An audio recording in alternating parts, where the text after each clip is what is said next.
ഹിജാബ് എന്ന് പറയുന്നത് കുറേ തലങ്ങൾ അതിനുണ്ട്. അതിൻ്റെ ഒരു ഒന്നാമത്തെ തലം എന്ന് പറയുന്നത് കാഴ്ചയിലെ ഹിജാബാണ്.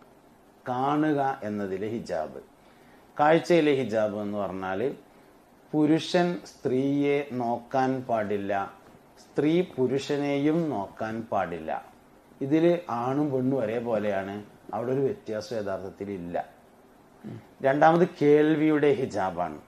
കേൾവിക്കൊരു മറയുണ്ടായിരിക്കണം. ആ പുരുഷനെ തെറ്റായ രൂപത്തിൽ സ്വാധീനിക്കുന്ന തരത്തിൽ സ്ത്രീയോ, സ്ത്രീയെ തെറ്റായ തരത്തിൽ സ്വാധീനിക്കുന്ന തരത്തിൽ പുരുഷനോ സംസാരിക്കാൻ പാടില്ല. മൂന്നാമത്തത് സഹവാസമാണ്. ഒരു പുരുഷനും ഒരു സ്ത്രീയും മാത്രമായി ഒരു സ്ഥലത്ത് ഒറ്റപ്പെടാൻ പാടില്ല. അതിൽ സ്ത്രീക്കും പുരുഷനും ഒരേ നിയമമാണുള്ളത്.